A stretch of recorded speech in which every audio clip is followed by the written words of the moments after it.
고맙습니다. 날씨가 좀 쌀쌀해졌습니다.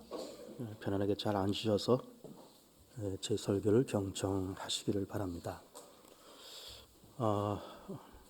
오래전부터 십계명을 강의하면서 오늘은 7번째 계명으로 넘어왔습니다. 우리가 십계명을 이렇게 보면서 그것을 순서적으로 암기를 하자 말씀을 드렸는데 한번 다시 해볼까요? 나 외에 다른 신을 두지 말아라. 우상을 만들지 말아라. 망령도 일컫지 말아라. 그리고 안식을 지키고 부모를 공경하고 살인, 간음, 도둑질하지 말고 거짓 증거하지 말고 탐내지 말고 이렇게 10가지를 순서대로 잘 암기를 해 줬으면 좋겠습니다. 그러면서 오늘은 이제 7번째 이제 계명으로 넘어왔습니다. 간음하지 말아라. 좀 예민한 그런 주제고 참 말하기도 참 어렵고 듣기도 어려운 이제 그런 주제이지만, 그러나 이거를 초월된 하나님의 뜻이 뭘까? 이렇게 말씀하시는 하나님의 의도가 뭘까? 이 말씀 이면에 어떤 하나님의 뜻이 숨어 있을까? 이제 그런 걸 좀 보려고 그럽니다. 우리가 이제 십계명을 놓고 보면 일단 뭘 하지 말아라라는 말씀이 여러 가지가 나오잖아요. 나 외에 다른 신을 두지 말아라. 망령도 일컫지 말고 우상 만들지 말고 살인, 간음, 도둑질하지 말고 하지 말라라는 말씀이 여러 가지가 나와요. 그러면 하지 말라고 하셨으니까는 하지 말아야지 이렇게 하면 되는데 이것을 지키기 위해서 우리가 두 가지 방법이 있다 이렇게 보는 겁니다. 첫 번째는 이제 소극적인 방법이 있고 적극적인 방법이 있는데, 소극적인 방법은 정말 그렇게 하지 않는 거예요. 살인, 간음, 도둑질하지 않고 거짓 증거하지 않고 정말 그렇게 하지 말라고 하셨으니까 그렇게 안 한 겁니다. 그런데 이 소극적인 방법보다 더 중요한 것은 적극적인 방법이에요. 그 적극적인 방법이 뭐냐라는 걸 이제 이 시간에 보려고 그런 겁니다. 예를 들면 이렇게 볼 수가 있어요. 어떤 사람이 속에 병이 있어서 소화도 잘 안 되고 또 당뇨병도 있고 또 혈압도 안 좋고, 그래서 늘 이제 병을 이제 달고 살아서 병원에 가서 건강검진도 받으면 이제 어쨌든 의사들이 이렇게 저렇게 검사를 해주면서 약을 처방해 주면 이걸 약국에 가서 약을 받아가지고 이 식탁 위에 약이 한 서너 종류 되죠. 보통 모든 집마다 식탁에 약봉지와 약통이 서너 개씩은 다 있어요. 거기다가 또 더해서 건강식품까지 이렇게 식탁에 쭉 싸놓고들 이제 잡수는 걸 이제 봅니다. 그래서 어쨌든 의사가 그렇게 먹으라 그러니까 아침 식후에 식후 30분, 점심 식후에 30분, 저녁 식후에 30분, 또 자기 전에 먹고 식간에 먹고 이렇게 하면서 여러 가지 약을 식후에 한 움큼씩을 이제 드십니다. 열심히 드시고 다 그러세요. 나쁜 것은 아닙니다. 다 좋은 것이고 다 그렇게 해야 되는데, 그보다 더 적극적인 방법이 있습니다. 그 적극적인 방법은 뭔가 하면은 그렇게 하신 것도 좋지만 자기의 삶을 굉장히 풍요롭게 만들어 가는 거예요. 가급적이면 즐겁게 살고, 그리고 좀 웃으면서 살고, 기쁘게 살고, 감사하면서 살고, 운동도 하고 산보도 하고 여가 생활도 즐기고 이 사람 저 사람들 만나서 대화를 나누고 어디 구경도 다니고 여행도 다니고, 그러면서 이렇게 자기의 삶을 자꾸 시간적으로 물질적으로 또 어떤 감성적으로 풍성하게 그렇게 살아가는 겁니다. 그러면서 가급적 스트레스 받지 말고 모든 것을 다 좋게 생각하고 이렇게 가슴에 맺혀서 이렇게 갈등 갖고 서로 부딪히고 핥히고 그러지 말고 이렇게 자꾸 마음의 문을 열어서 모든 것을 기쁘게 감사하게 이렇게 살아가는, 그러면서 이 사람도 만나고 저 사람도 만나면서 소통의 관계를 누리면서 자기의 삶을 긍정적으로 그리고 열린 마음을 가지고 스트레스 받지 말고 그리고 잘 먹고 그렇게 살면 또 하나님께서 위로하시고 축복하셔서 이렇게 점차 회복되고 건강을 찾을 수가 있는 것이죠. 그래, 똑같은 질병이지만 내가 소극적인 방법으로 갈 거냐 적극적인 방법으로 갈 거냐, 물론 다 좋습니다. 뭐 이걸 버리고 저걸 선택해라 그런 말은 아니에요. 다 해야 되지만 그러나 좀 더 적극적인 방법이 더 좋겠다라는 말씀을 드리고 싶은 겁니다. 그래 이제 왜 그런가 하면은 좀 십계명에서 이거 하지 말아라 저거 하지 말아라 이게 말씀하시잖아요. 그러면 나 하나님의 다른 신을 섬기지 않아. 그리고 또 나 살인가는 도둑질하지 않고 나 열심히 잘 살 거야. 그 하지 말라고 했으니까 나 안 했어. 나 안 할래. 나 그런 거 한 적 없어. 라고 말씀하면서 사는 것이 좋기는 한데 그걸 뛰어넘어서 더 적극적인 삶을 살아갈 때 풍성한 삶을 살아갈 때 하지 말라라고 말씀하시는 그런 계명들이 이 저절로 지켜지는 거예요. 예를 들면 1계명에 나 외에 다른 신을 두지 말라고 말씀하셨잖아요. 그러면 하나님 외에 다른 신을 섬기지 않으려고 나는 절대로 하나님 외에 다른 신을 섬기지 않을래. 뭐 나는 절간도 안 가고 나는 뭐 무당하고도 나는 뭐 그런 거 안 하고 뭐 전보로 다니지도 않고 나 이렇게 할래. 그러면서 하나님 외에 다른 신을 섬기지 않으려고 막 전전긍긍하면서 뭐 어디도 안 가고 어디도 안 가고 그렇게 살면서 정말로 하나님 외에 다른 신을 섬기지 않는다는 계명을 잘 지킬 수도 있어요. 물론 그런 것도 좋은 겁니다. 그러나 좀 적극적인 것을 생각해 보자는 겁니다. 그럼 적극적으로 생각하면서 정말 열심히 교회를 다녀요. 매일매일 큐티를 드리잖아요. 그럼 큐티를 읽어보고 거기에 따른 기도문도 읽어보고 그 말씀을 통해서 나를 한번 점검해보고 감사하고 기도해보고 그리고 뭐 여전도 하면 여전대 남성교회 남성교회 구역이면 구역 열심히 참석해서 믿는 사람들과 교제를 나누고 그러면서 나는 교회 열심히 다녀요. 큐티해요. 여전대 남성교회 또 구역 모임 잘 참석해요. 그러다 보면은 정말로 다른 신을 섬길 여유가 없는 겁니다. 저절로 하나님 외에 다른 신을 섬길 수가 없어요. 왜 나 이 교회 열심히 다니는데 성경 열심히 읽고 열심히 큐티하는데 다른 신을 섬길 짬이 없는 겁니다. 그런 마음도 생각도 안 드는 거예요. 그러니까는 이 십계명을 늘 소극적으로 생각하면서 그렇게 하지 말라고 했으니까는 그렇게 하지 말아야 된다. 물론 좋은 건데 좀 더 적극적이고 좀 더 생각을 넓혀서 우리의 마음을 풍성케 하고 기쁘게 살고 감사하면서 살고 그러면서 적극적으로 내가 신앙생활하고 교회생활을 해나갈 때 이 십계명이 저절로 지켜져요. 저절로. 이게 중요한 겁니다. 그래서 그걸 하지 말라고 그러니까는 하지 말고 그걸 하라 했으니까 하고 그것이 계명이니까 지키고 그런 걸 뛰어넘어서 내가 열심과 정성을 다해서 신앙생활하고 기쁘고 감사하게 살고 마음의 문을 넓히고 그렇게 살아갈 때는 이 십계명이 저절로 지켜져요. 이거 우리가 잘 이해를 해야 됩니다. 그러면 좀 적극적인 방법을 찾자는 겁니다. 그러면서 좀 더 우리가 열심과 정성을 다해서 저절로 이 계명이 지켜질 수 있는 그런 비결이 뭘까? 그럼 감사하고 풍요롭게 살면서 이것이 저절로 지켜지는 그 비결이 뭘까라는 것을 세 가지로 말씀을 드려봅니다. 첫 번째는 의리라고 하는 그런 개념이에요. 의리. 저는 사실은 개인적으로 의리라고 하는 말을 굉장히 좋아합니다. 그리고 이 의리라는 개념이 굉장히 이게 현대인들에게 더더욱 필요한 개념이 있다. 늘 그런 생각을 해요. 사실은 성경을 보면은 믿음이란 성경의 주제는 믿음이 있잖아요.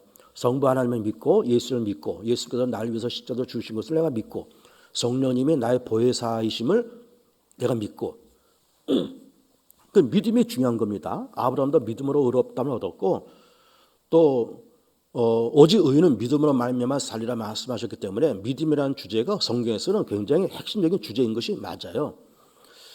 그런데 믿음 못지않게 또 다른 중요한 개념이 뭔가 하면 의리라고 하는 겁니다. 의리.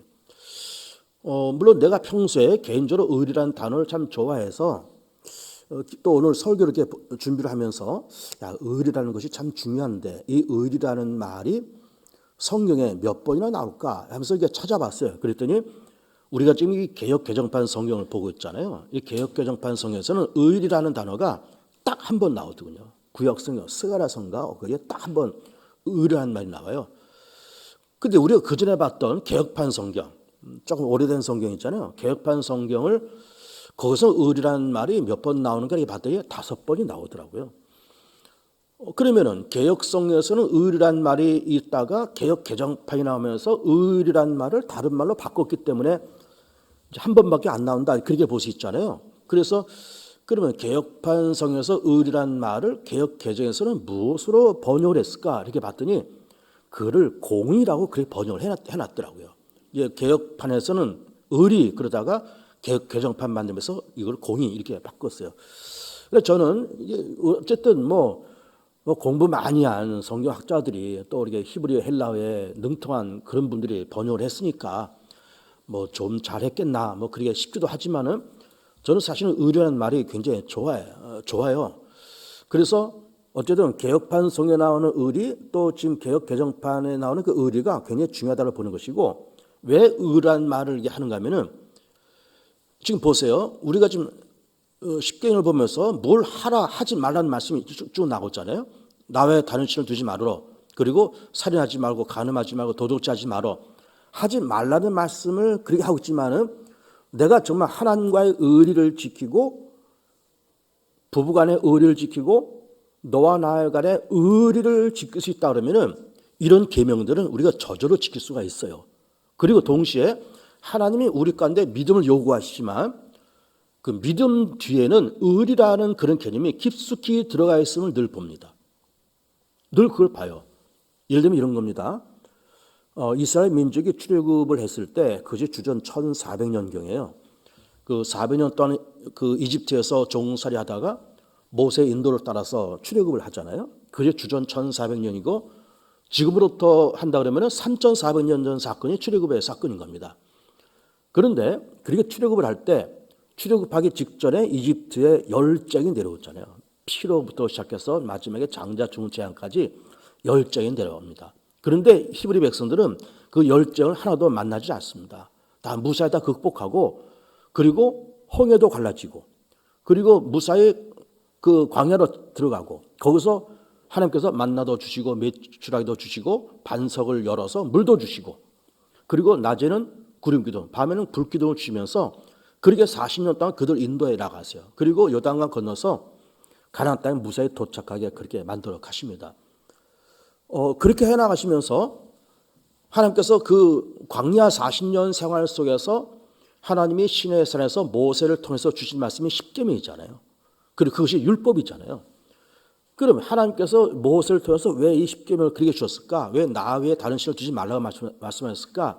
왜 살인, 가련, 도둑질하지 말라고 말씀하셨을까? 그 말씀 이면에는 어떤 하나님의 의도가 들어있을까?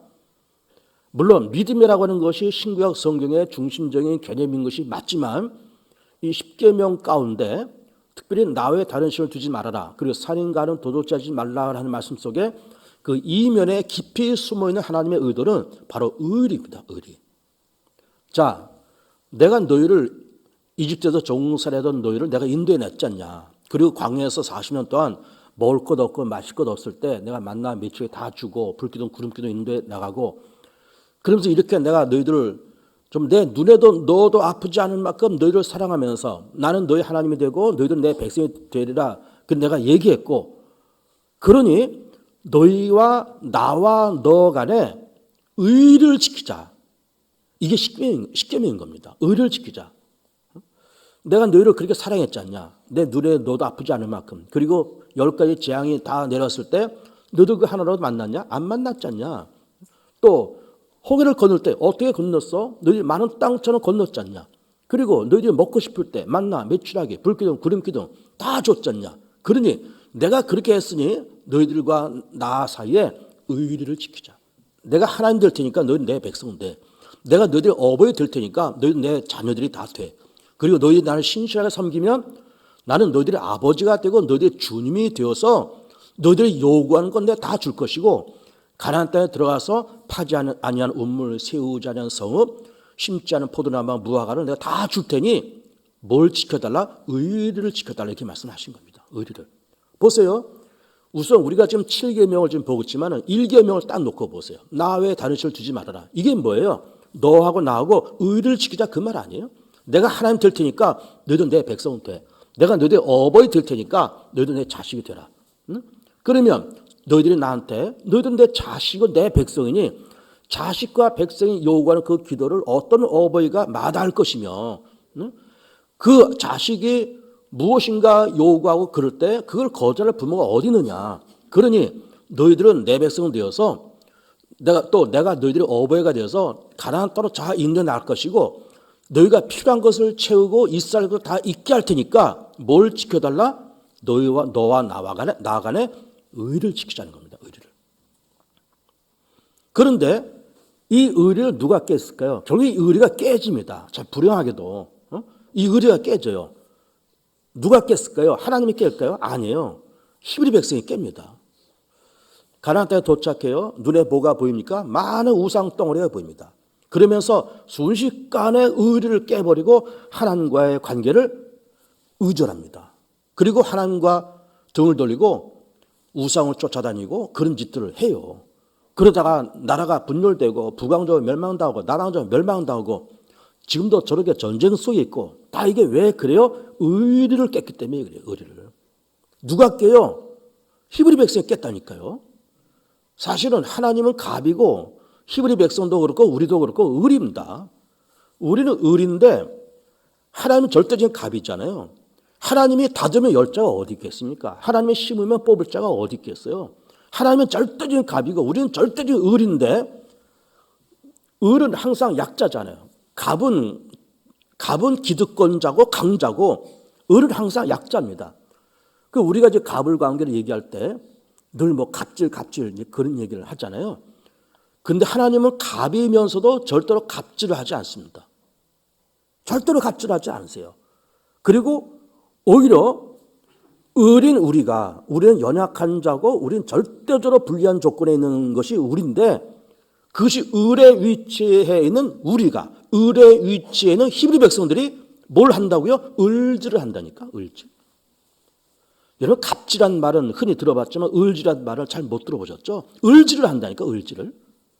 아니 절대적으로 약자고 절대적으로 불리한 조건에 있는 을이 하나님 좀 살려달라 그러고 좀 도와달라 그러고 응답해달라 그러고 좀 함께 해달라 그러고 떠나지 말아달라 그러고 전쟁할 때 전쟁에서 우리하고 이기해달라고 그렇게 얘기하고 여러 가지 뭐 환난을 만날 때 이 환난을 면케해달라고 얘기하고 그렇게 해야 될 입장이 을인데 그 을이 을질을 한다니까. 을질을. 누가 했다는 거예요? 히브리 백성들이 을질하고 우리도 마찬가지 을질을 하고 그렇게 살아간다니까요. 그래서 하나님은 그렇게 이 십계명을 통해서 뭘 하지 말라 하라 이렇게 말씀하시면서 너희와 내가 의를 지키자 이 말씀을 하시는 겁니다. 의를 지키자. 보세요. 오늘 7계명에 가늠하지 말라는 그런 말이지만은 이게 하나님과 우리와의 의리도 그렇지만 부부간의 의리, 형제간의 의리, 그리고 가족 간의 의리, 뭐 부모와 자식 간의 의리, 또 교육자와 목사와 성도 간의 의리, 다 의리로 뭉쳐있는 집단인 겁니다, 여러분. 여러분 우리 교회도 이 교회가 무슨 이익 집단이에요? 절대로 이익 집단이 아닙니다. 무슨 뭐 사교 모임 하는 겁니까? 아니에요. 우리는 절대로 의리로 뭉쳐있는 것이 교회입니다. 하나님과 우리가 의리로 뭉쳐있고 목사와 교우 간에 의리로 뭉쳐있고요. 부부도 의리로 뭉쳐있는 겁니다. 가족도 의리로 뭉쳐있는 거예요. 중요한 겁니다. 그래서 이 의리를 소중하게 여기고 의리를 지켜나가고 의리가 중요하다는 것을 깨달으면서 그 의리를 깨지 말고 결국 가늠하지 말라고 하는 것은 뭐예요? 의리 깨지 말라는 것 아니에요. 그리고 을질을 하지 말라는 겁니다. 을질을. 누가 말씀하신 거예요? 하나님이. 누구에게? 갑인 하나님이 을인 우리들에게 그렇게 말씀하세요. 근데 이거를 누가 깨요? 우리 인간이 깬다니까요. 누가? 우리가 을질을 한다니까요. 늘 깨버려요. 우리가 절대 약자인데 절대 불리한 조건에 있는 우리들인데 근데 우리가 을질하면서 뭐 하나님 비판하고 뭐 하나님 왜 그러냐 그러고 뭐 조금 뭐 그러면 삐지고 도망가고 등지고 그렇게 살아간다니까요. 히브리 백성이 그러다가 나라 쪼개지고 망하고 그랬어요. 을질하지 맙시다. 을질. 뭐 삐딱하면은 뭐 하나님 원망하고 뭐 너무하다 그러고 등지고 떠나고 버리고 한다 안 한다 그러고 그러지 마세요. 하나님과 끈끈한 의리 속에 살아가는 여러분들이 되었으면 좋겠습니다. 두 번째는 그 적극적인 방법을 얘기하는 겁니다. 두 번째는 소중한 것을 알아야 됩니다. 소중함을 알아야 돼요. 하나님께 우리 가운데 주신 이 믿음 얼마나 소중해요? 하나님이라는 그분이 소중하고 날 위해서 십자가 죽으신 예수님 너무 소중하고요. 그리고 가정이 소중하고 교회가 소중하고 여러분 이렇게 소중한 그런 집단이 어디 있습니까? 여러분 가정보다 더 소중한 집단이 어디 있어요? 교회보다 더 소중한 집단이 어디 있습니까? 굉장히 소중한 집단이에요. 이거를 끌어안고 저는 금이야 옥이야. 이게 뭐 어떻게 뭐 쥐면 뭐 꺼질까 불면 날아갈까 그러면서 가정도 그렇게 끌어안고 가야 되고 교회도 그렇고요. 내 사명과 직분도 그렇게 끌어안고 죽을 때까지 그렇게 가야 돼요. 절대로 을질하지 마세요. 절대로. 이렇게 삐지고 저렇게 삐지고 등지고 뭐 씩씩거리고 도망가고 버리고 안 한다 그러고 그러지 마세요. 이게 을질이에요. 을질. 그러지 마세요. 우리 절대 약자인데 도와달라 그러고 살려달라고 응답해달라고 그래야지 우리가 무슨 주제에 을질을 하냐고요. 그 의리를 지켜야 되고 그리고 소중함을 알아야 됩니다. 여러분 가정이 얼마나 소중해요. 교회 얼마나 소중합니까? 부부 얼마나 소중해요. 그러니까는 뭐 가늠하지 말라라고 하는 그 말씀 속에는 서로 간의 소중함을 알라 그 말이에요. 너 만난 그 짝 너 소중한 사람이야. 너 부모 뭐 가진 것도 없고 배운 것도 없는 부모일지 모르지만 너 부모 소중한 분들이야. 네 자식들 뭐 공부 잘 못하고 나가서 사고 치우다 그러지만 그 자식도 너도 소중한 존재들이야. 잘 끌어안고 살아. 너 신랑 그 돈 못 벌고 그러겠지만 그래도 그 신랑 그래도 너한테 최고의 존재야. 끌어안고 살아.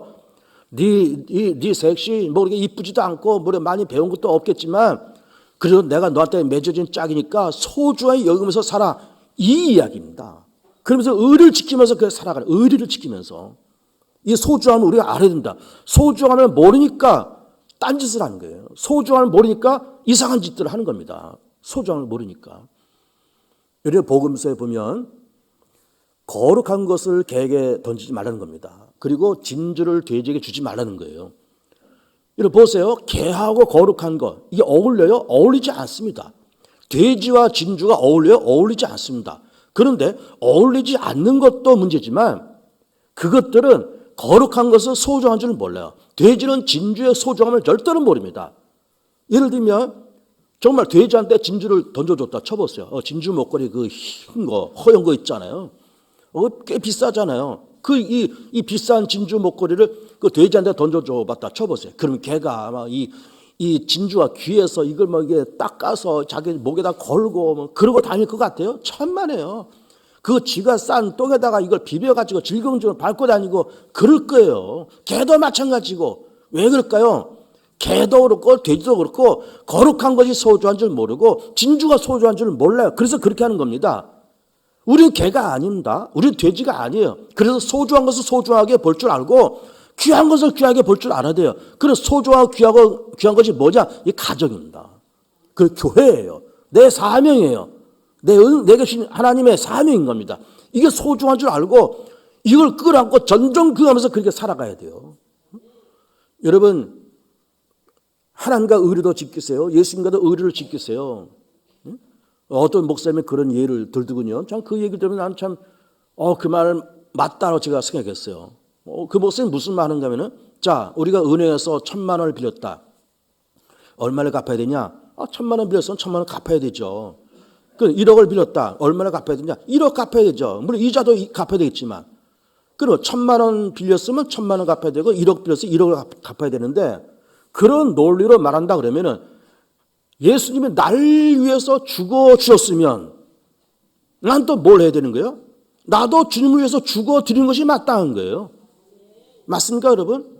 1,000만 원 빌려서 1,000만 원 갚아야 되고 1억 빌려서 1억 갚아야 되고 이게 맞듯이 예수님이 날 구원하시려고 날 죄에서 사망에서 사단의 손길에서 날 구원하시려고 당신께서 십자가에 죽으셨잖아요. 죽으시면서 피 흘리면서 우리를 건져 주셨잖아요. 그렇게 하셨으면 나도 주님을 위해서 죽는 것이 마땅해요. 그런데 하나님이 야 암흑의 백성들아 내가 너 살리려고 내 아들 예수가 십자가에 죽어서 그래 너도 죽어.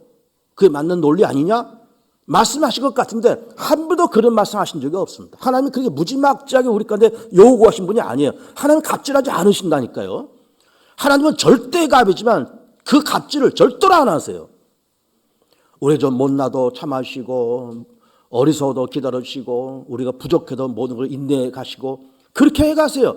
절대로 갑질하지 않습니다. 그러면서 정말로 예수님이 나를 위해서 십자가에 죽으셨으면 나도 예수님을 위해서 죽는 것이 마땅하지만 하나님이 우리 가운데 야 너도 죽어야 돼 그렇게 말씀하지 않으십니다.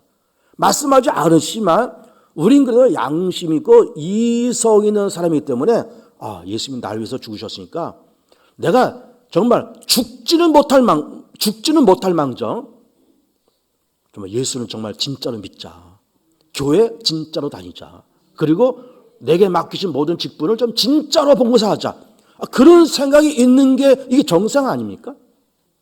이게 정말 주를 위해서 죽는 것 아니에요? 꼭 무슨 우리가 죽어야만 죽는 것이 아니라 예수가 날 위해서 죽으셨으면 내가 죽지는 못할 망정 저 죽을 힘을 가지고 예수 믿고 죽을 힘을 가지고 교회 다니고 죽을 힘을 가지고 봉사하고 죽을 힘을 가지고 예수 믿고 이게 양심 아니야? 이게 이상 아니냐 그 말이에요. 그러니까 여러분 우리가 예수 잘 믿어야 됩니다. 교회도 잘 돼야 됩니다. 그리고 가정의 소중함을 알아야 되고요. 부부의 소중함을 알아야 되고요. 내 직분의 소중함, 교회의 소중함, 가정의 소중함을 절대적으로 알아야 됩니다. 세 번째로는 우리 마음이 좀 더 풍성해질 필요가 있어요. 우리 마음이 뭘 해라 하지 말라니까 이거 안 해야 돼. 동동동동거리면서 이거 안 해야지 동동동거리면서 물론 좋지만 좀 그런 소극적인 방법을 했잖아요. 적극적인 방법을 찾자는 것 아닙니까? 그럼 적극적인 방법은 의리를 지키자, 소중함을 알자. 그리고 세 번째는 풍성한 마음이 필요해요. 풍성한 마음이. 그냥 마음이 막 말라 비틀어져 가지고 늘 그냥 뭐 속에 꽁하고 이러고 있고 절대로 마음은 열지 않고 그러니까 그러고 있으니까 무슨 기쁜 일이 있어요. 좋은 일이 있어요. 감사한 일이 있어요. 뭐가 돼요? 그러니까 우리가 풍성한 마음이 있으면 하나님 향해서 풍성한 마음이 있고 감사한 마음이 있고 늘 즐겁고 기쁘고 감사하고 열린 마음을 갖고 풍성해지고 하나님에서 내 모든 감사도 그렇고 내 직분도 그렇고 내가 예수님을 믿는 것도 그렇고 교회를 다니는 것도 그렇고 내 마음이 풍성하면 이 십계명에서 뭘 해라 하지 말라는 말씀을 하시고 있지만 내 마음이 풍성하면 다 지켜져요. 다 지켜져요. 그래야 안 그래요? 내 마음이 풍성하면 하나님에서 감사가 풍성하고 은혜가 풍성하고 나 같은 것도 구원의 하나님의 은혜가 너무 감사해서 감사가 풍성하고 생각이 풍성하고 다 그러면요 이 저절로 지켜진다니까. 도둑질을 어떻게 해요? 손발이 저리는데 감사할 게 많은데 도둑질을 어떻게 해요? 나 외에 다른 신을 두지 말아라. 나 하나님 향해서 열린 마음을 갖고 내가 내 마음이 풍성한데 하나님의 다른 신을 어떻게 둬요? 못합니다. 하나라도 못해요. 그러니까는 우리는 하나님 향해서 내 감사가 풍성하고 삶이 풍성하고 예수 믿는 것이 풍성하고 내 생각이 풍성하고 다 그러면요 저절로 다 지켜져요. 저절로 다 지켜져요. 왜 우리가 예수 믿는 것이 힘들고 교회에 다니는 것이 힘들고 왜 직분 감당하는 것이 힘들고 왜 다 그럴까요? 우리가 다 쪼그라들어서 그래요. 다 믿음도 쪼그라들고 감사도 쪼그라들고 기쁨도 쪼그라들고 그러니까 뭐만 남아요? 신경질만 남아요. 신경질만 남아요. 이 다 풍성해져 봐요. 다 좋고 기쁘고 감사하죠. 그래서 뭐 10계명을 이제 강의하면서 이제 우리가 7계명을 이제 왔는데 어쨌든 의리를 지키고 소중함을 알고 하나님 향해서 열린 마음을 갖고 있으면서 풍성한 마음을 갖고 가면서 행복하고 복된 교우들의 삶을 살아가시를 주의 이름으로 축복하고 축원을 드립니다.